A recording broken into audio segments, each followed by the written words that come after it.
Aloha and welcome to Our Undoing Radio. Today I had one of those weird experiences, every now and then you get like a deja vu. Except this was a deja vu where I remember where it came from, and it was simply watching a clip of a union boss whose first name I don't remember. His last name is O'Brien, speaking at the Republican National Convention. And the commentators commentating on it, and my wife then chiming in with what she chimed in with. All of that scene made me flash back to a dream I had years ago, maybe just a couple of years ago. But it was exactly this, at least in terms of what was said and what was on the television, although I think the setting was slightly different. But in the dream, it was a feeling of deja vu over and over again. Like there was several layers of deja vu feeling, echoes of deja vu in the dream from years ago. And here I am actually living it, or a version of it. So that's weird. That always kind of throws you off when something like that happens. But anyway, just thought I'd share that with you, because fun. Before we get into it, I will apologize if you hear an abundance of wind and birds. It's warm, so I'm not going to shut the window. If you hear snoring, that is our cat Gracie in the next room. And the other two cats are rolling around and fighting, and I'll try to turn this off and yell at them and come back so you don't have to hear that at least. All right, let's get into it. And actually, well, maybe I should apologize up front if this is deja vu, because sometimes I jot things down, or I cut and paste questions from comment sections of videos to do other videos on, instead of just answering them directly in the comment section. And then I forget if I actually did that or not. I forget if I already did a video or a podcast or something on it. So my apologies if in another format I already answered this, but I don't think I did. I think I've just been holding on to it for a really long time.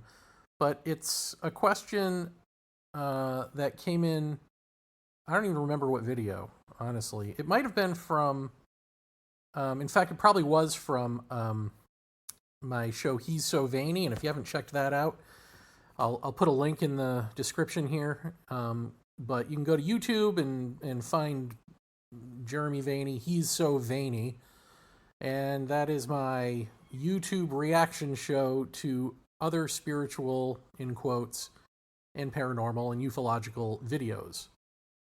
So it's basically a kind of funny, arrogant reaction show for the YouTube crowd.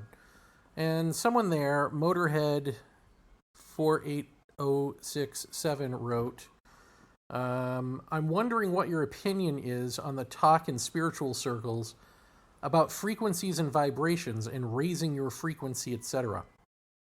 It doesn't pass the smell test for me, and seems like the usual New Age nonsense, but as someone who is pretty new to non-duality and meditation, I don't want to write anything off that maybe I just haven't experienced yet. Thoughts? Well, that's a good idea. My first thought is it's a great idea to not write anything off too quickly. In fact, I had a friend of a friend who wrote to me recently. Well, who is she's a channeler. I'm not sure if she claims to channel spirits or aliens or what she channels. Probably spirits or a spirit or something. But anyway, she wrote to me and said, I really like what you do. I like your analytical mind. You probably think what I do is BS, but, I'm a channeler and so on. And my answer to that is I used to go really hard on things like channeling, New Agey things that I thought were complete nonsense, because anyone I ever saw doing it, I pretty much thought was lying, outside of Jane Roberts, who channeled the character Seth, who I didn't think was lying when I saw a video of her doing it and read about her background. I thought it was unconscious. I don't think she was channeling a spirit. I think she was a very smart, well-read woman with a voice who was living in a society that wasn't allowing her to express that voice, and so it came out as the patriarchal Seth. That was, you know, now I'm not a psychologist, but that's my psychological evaluation of what's going on there. And of course, to say that out loud is to then get pooped upon by the Seth community, all of whom are way into that being real. But, you know, over the course of doing Paratopia with me late great colleague Jeff Ritzman, I and slash we came to soften up on things like that, in the sense that, so for instance, Jeff started having his abductions went from like alien abduction-y type stuff to sit-down chats with a tall shrouded being, which is very contactee-ish, and you know, not something that, at least on the surface, he would have wanted. You know, to have to fess up to that happening. And in the course of doing the show, we spoke to this woman, Susan Kornacki, who said something very similar. Before Jeff went public with his shrouded being thing, she basically said she had these abductions that were happening, and they changed into these sit-down chats with, I think, a tall shrouded being, or shrouded beings, something along those lines. You know, very similar to what Jeff had. But her point of view on all this was like the love and light new agey stuff, which is, again, one of those things that we would have discounted. So we had to sort of reevaluate based on the fact that she had her scenario changed around the same time that Jeff did, in the same way that Jeff did, and Jeff was no love and light guy. So the change is, I mean, Jeff has always said never trust an alien. And basically what he meant by that, which I think is fairly true, is like whatever the outward conscious things we remember, the conversations or what we've been told, like, hey, where are you from? What are you doing here?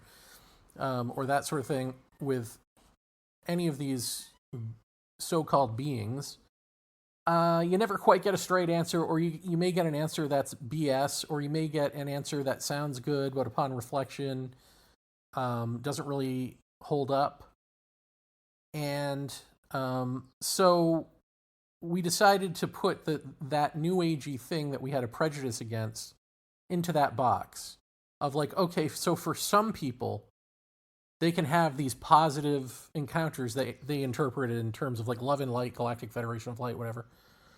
And that doesn't mean that the phenomena is being honest in what it's presenting to them, and or a misinterpretation on the part of the experiencer, and or lots of variables here, right? And or there's something about, you know, there's an intelligence that needs us to perceive it to be here, and how we perceive it is how it comes through. And so we have, you know, some anecdotal evidence of this. Various experiencers, famously Dorothy Izot, who thought it was love and light, and then a priest told her, no, that's demons, not aliens, not love and light aliens, and then she thought it was demonic, and then her experiences changed to poltergeist phenomena and demonic type phenomena, and it was really depressing, and she decided, screw it, I'm going to start believing that these are positive experiences again, and then they changed back to positive experiences again. So perhaps something like that is possible, that the presentation is sort of a mirage that depends on your expectations of it. I mean, all of these are possibilities. So in that sense now, circling back to channeling, I don't necessarily say everyone is lying.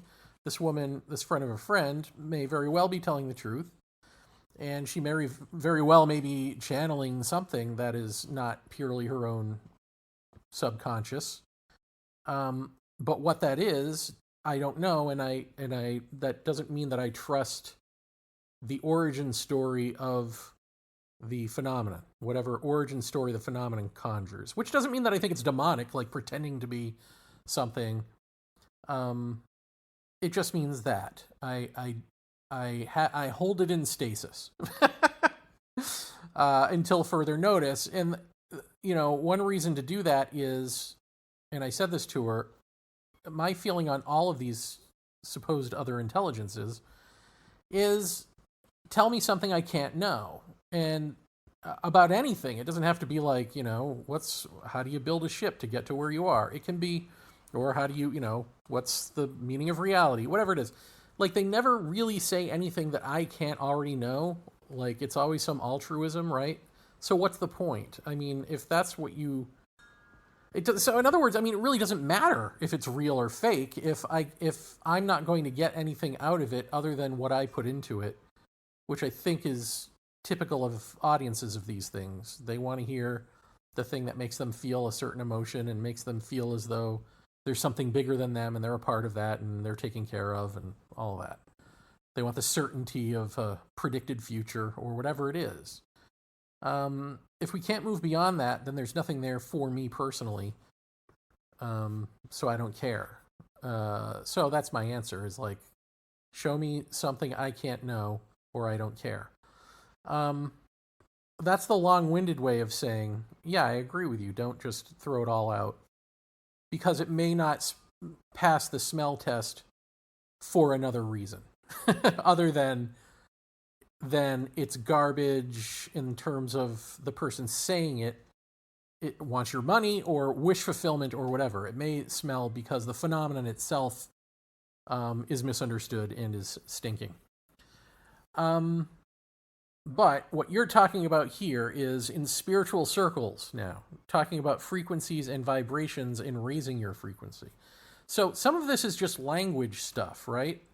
Frequencies are the same as vibrations, are the same as densities, are the same as whatever. The terms are all speaking to the same thing, and the thing that's to watch out for here is what those frequencies, vibrations, densities are about. What are they doing? What are they there? What are they in the sentence for? Why do we have sentences involving these things? Why are we speaking about this in spiritual circles? Well, it's because we want to raise to them. So in other words, it's hierarchical thinking, and that's the problem. That's the part that is the smell test for me. So it doesn't matter if there are other frequencies, other vibrations, other densities, other dimensions, whatever word. It doesn't matter whether these things exist or not. What matters is, are we going to, spend our lives trying to raise our frequency, raise ourselves? Let's call them states of mind, because that's really what it is.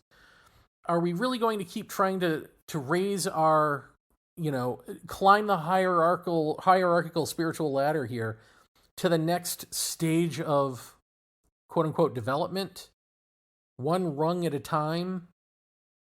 Or is there not a way to relax so deeply that the self who is doing this climbing is dissolved?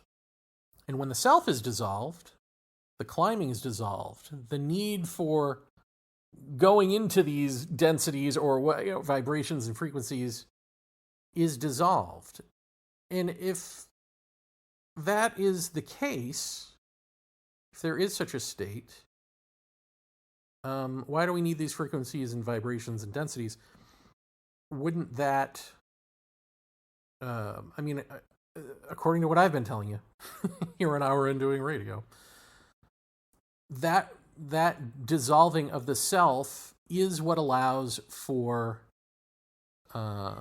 wholeness to be the case. And so if there are other vibrations or densities or frequencies or whatevers that exist and that you need to be expressing consciously in a self-aware way, then that is what will happen.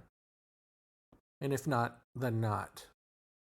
So why are we baby-footing, pussyfooting, or baby-stepping, or whatever, through this stuff instead of just relaxing that sense of self to see what is?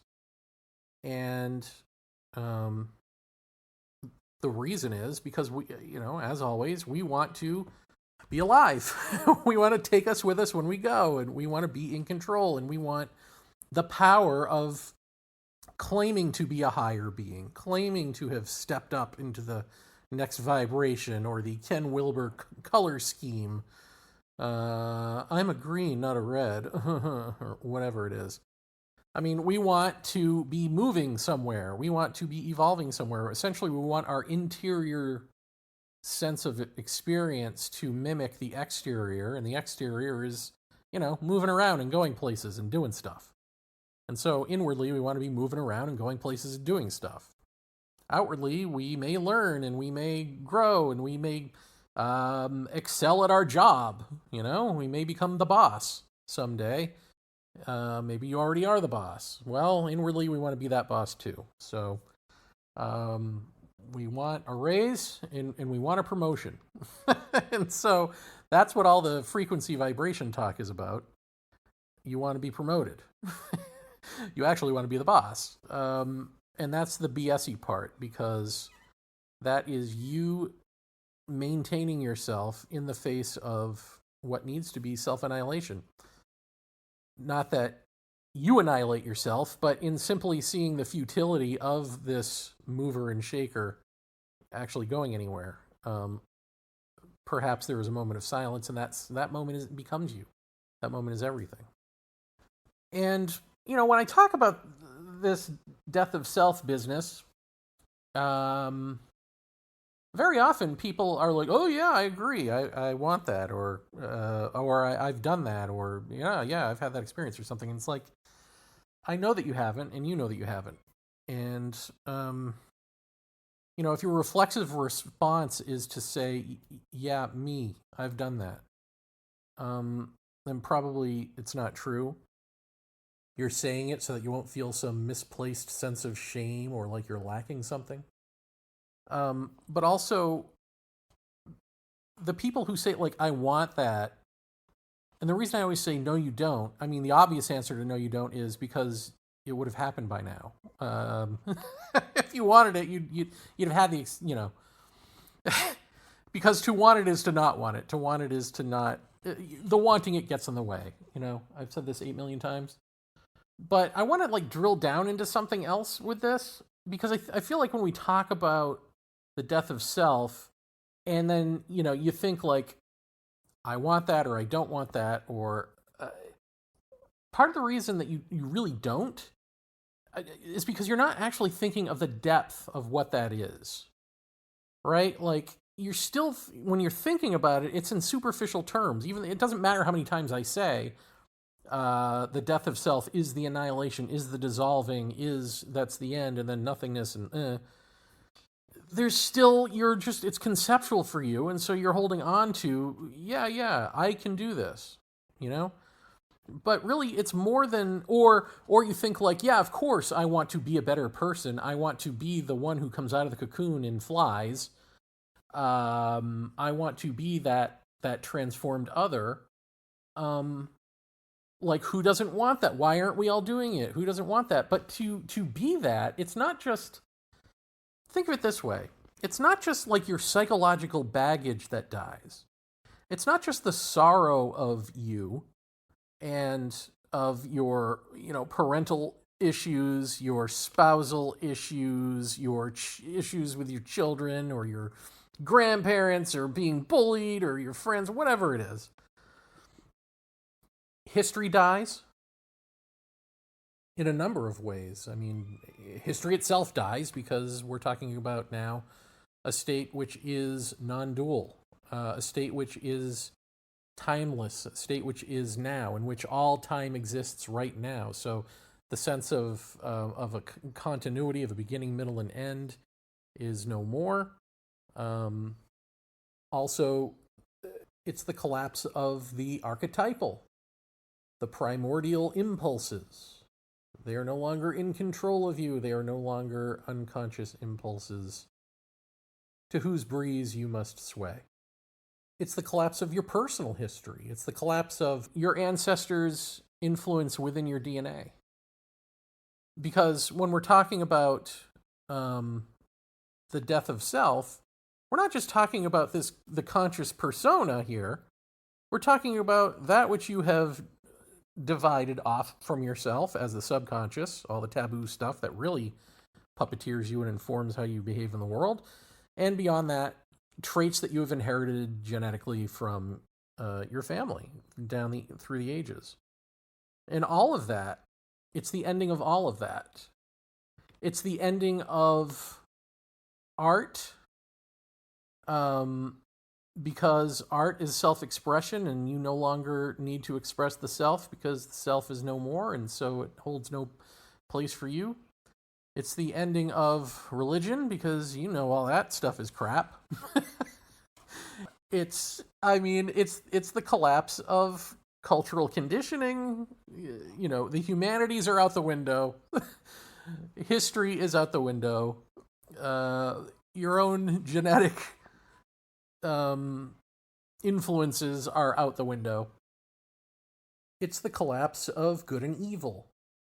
And so whatever you feel about good and evil, however you feel you are in that, or whatever you feel your role in that is, right? Some of us fancy ourselves spirit warriors, or occult practitioners, or Wiccan, or whatever.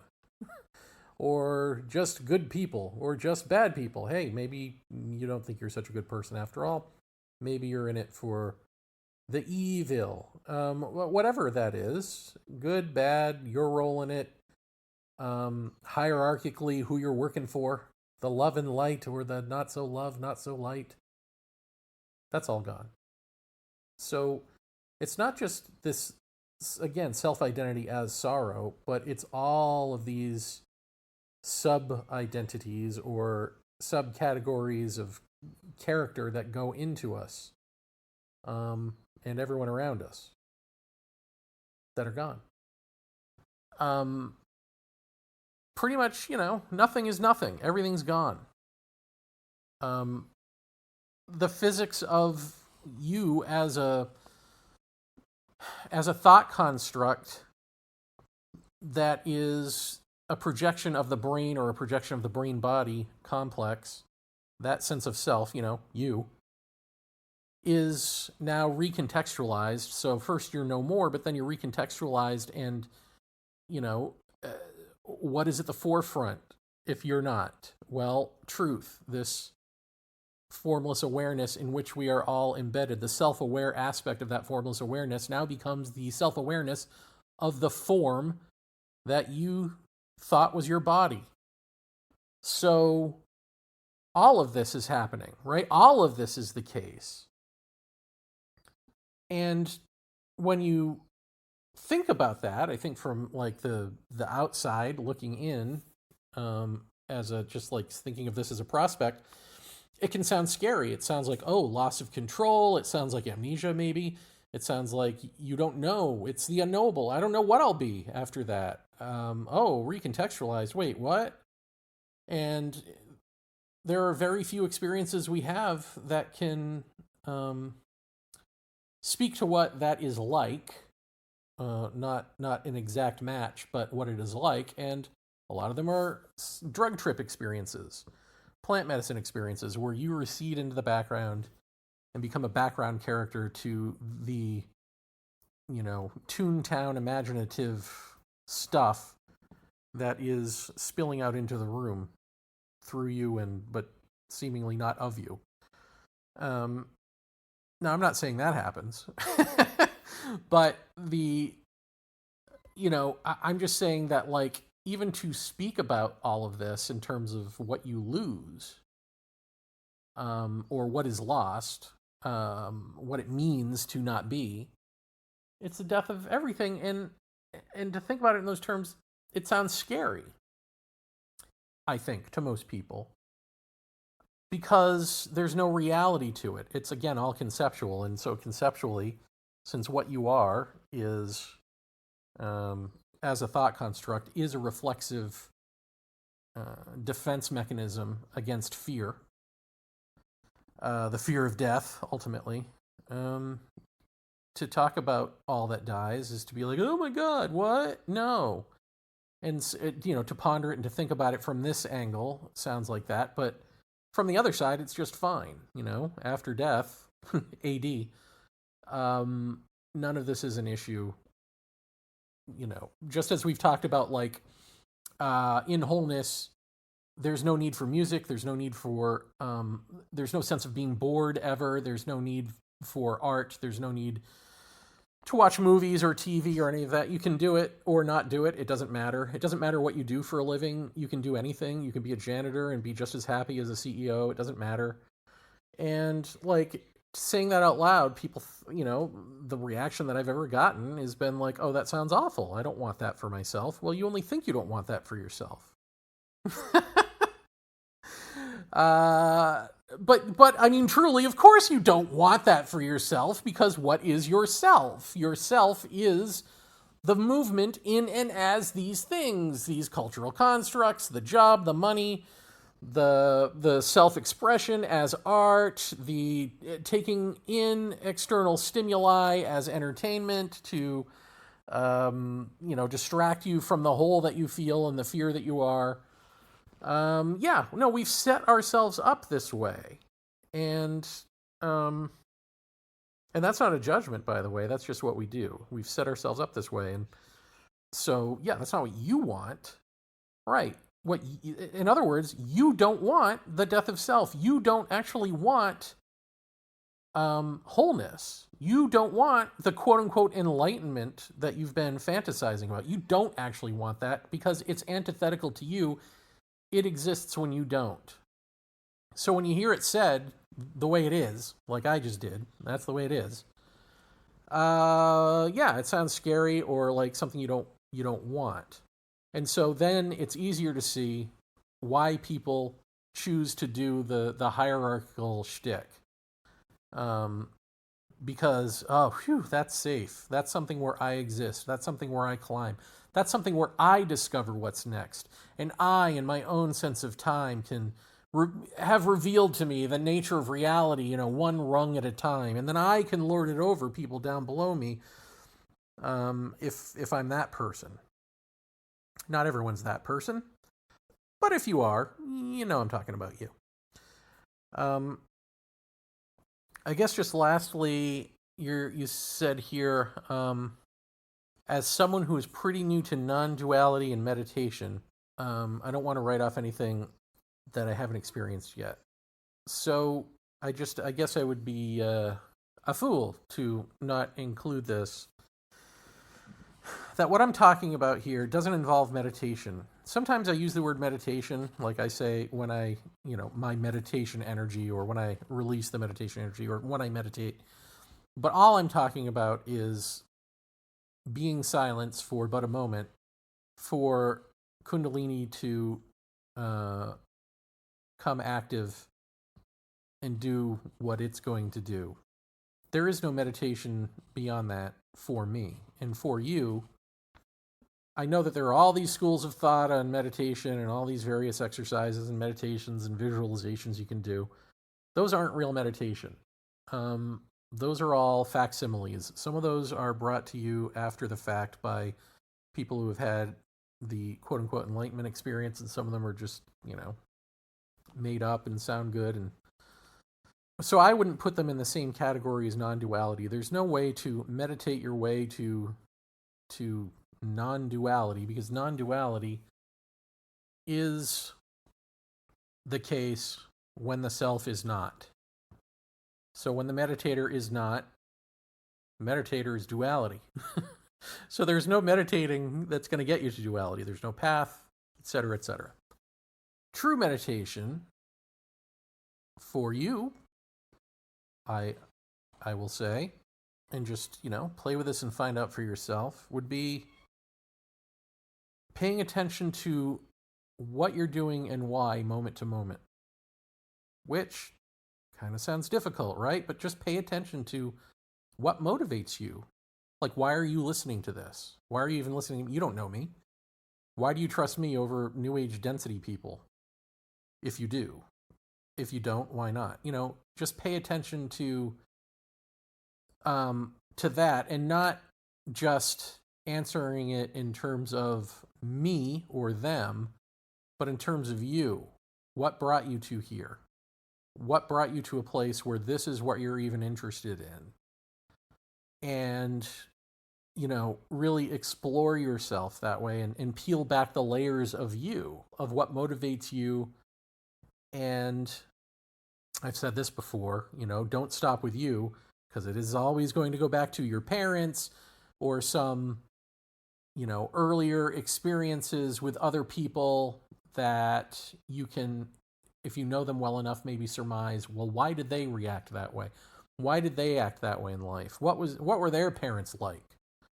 What was the bully's home life like that this bully decided to bully me? Or the person who pretends to have it all, but they're lying. Or the know-it-all. All of these different types of people that we come across in life. Have you ever tried to deconstruct them? Even if you don't really know their parents, have you ever just pondered them? Have you ever pondered the fact that you are no different than them, that you have all the ability to be them and they you? It's just you came out differently. But all of what's in each of you is in everyone. This is meditation, right? Listening with the intent to listen, listening to these Hour and Doing Radio episodes with the intent to listen, not with the intent to answer or to give feedback or to add to your collection of people whose voices you like to hear. All the things that we do.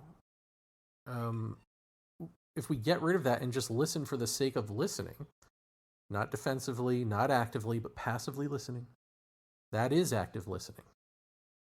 Ironically, passive listening is active listening. Active listening, the way that we actively listen, isn't listening at all. It's listening to ourselves and pretending to be listening to others. That's meditation.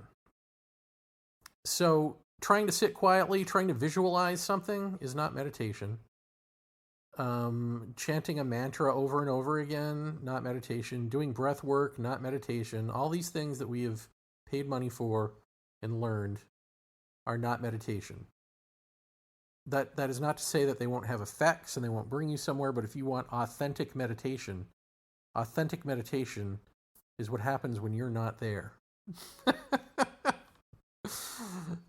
That's it. There is no authentic silence with all your noise. Or my noise. So, I'll be quiet now.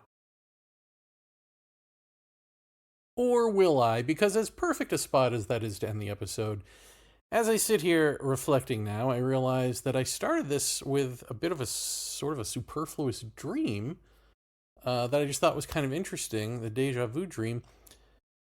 But I don't know why I neglected to say that this episode actually came to me in a dream 2 nights ago. It was the kind of thing where I got up to pee, went back to sleep, still there, got up to feed a cat, went back to sleep, still there, that's rare. Usually when I just roll over in my sleep, the dream is over, let alone get up. But it just wouldn't go away. It was like obsessively there, just on repeat.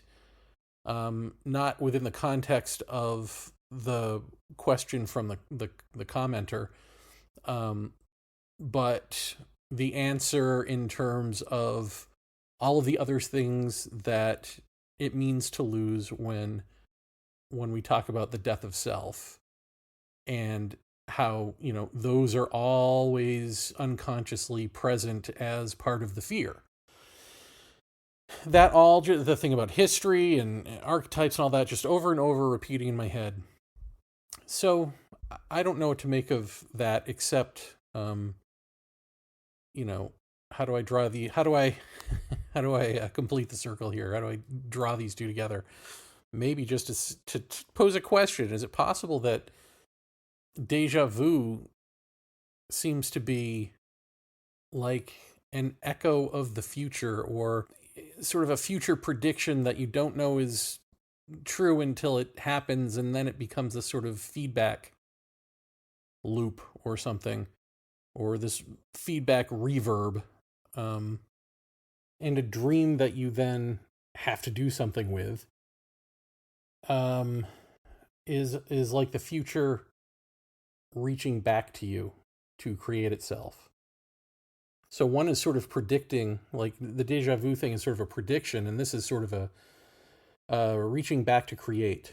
I don't know. I don't know that that's true, but I just find it interesting, and also another reminder of the draw to find mystification and meaning in what is essentially still duality, still are being divorced from parts of ourselves, and then being fascinated with that, as opposed to, would any of this be happening if I were in that oneness space, if I were living as that stage of wholeness, of truth, would I even need to dream at all? Would the future and the past all be present to me right now? And now the final question. What becomes of mystery? What becomes of the unknowable when that is your self-conscious, day-to-day existence? Now go ponder that in silence.